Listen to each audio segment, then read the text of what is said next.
So, the T20 World Cup 2026 is right around the corner, and believe me, Pakistan's squad selection is causing an absolute storm. The team is apparently locked in, but the fact that there's been no official announcement yet, well, that tells you there's some serious problems brewing behind the scenes. So, what's the big deal? Let's get into it. And wow, this quote from one of our sources just hits the nail on the head. It perfectly captures the mess the selectors are in. It's not about picking stars who are firing on all cylinders. It's about trying to find players who are just, well, less out of form than everyone else. That's a really tough spot to be in. Before they even think about the World Cup, the team has one last big test. They've got a 3-match T20 series at home against Australia coming up in late January and early February. This is it. It's the final chance for players to make their case and for the team management to figure out if their picks can actually handle the pressure. Okay, let's talk about the elephant in the room, the batting. It's a full-blown crisis. You see, after moving on from the old strategy of just relying on Babar, Azam, and Mohammad Rizwan, the team has been desperately searching for a more aggressive style, this new intent. But honestly, it just hasn't worked out. The batting has been struggling badly all through 2025, and it's continued into this year.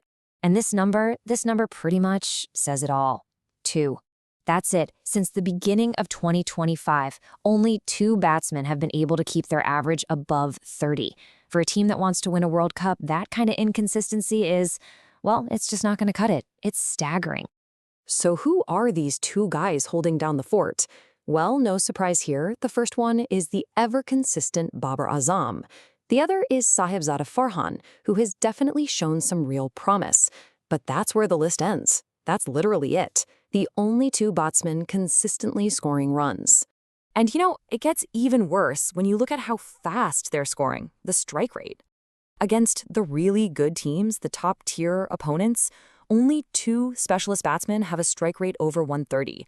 And in today's T20 game, that's kind of the bare minimum you'd expect from an aggressive player. And here's the real kicker. Those 2 players, Hassan Nawaz and Mohammad Haris, they're not even in the squad. Our source says they were looked at, but they just couldn't quite make that jump to international cricket. So think about that. Pakistan is about to go into a World Cup without a single specialist batsman who has proven they can score quickly against the best teams in the world. So this brings us to the players themselves, because some of the guys who are supposed to be the big match winners, they're in a really bad slump right now. Let's zoom in and take a closer look at whose performances are setting off some major alarm bells. First on the list, Saim Ayub. This guy has been given chance after chance to make that opening spot his own. The thinking was, just one big score and it'll all click for him. But despite a few moments of brilliance, that consistency just hasn't been there.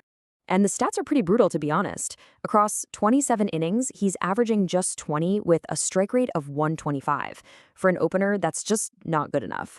The source actually thinks his pretty useful bowling is probably the only thing that's keeping him in the squad at this point. Next up, the veteran, the explosive Fakhar Zaman.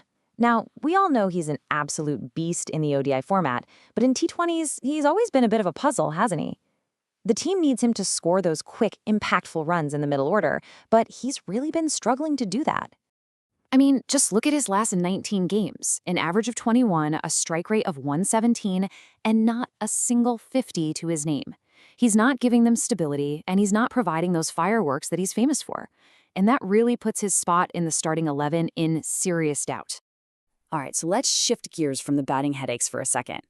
There's another huge argument going on, and this one is all about the fast bowlers.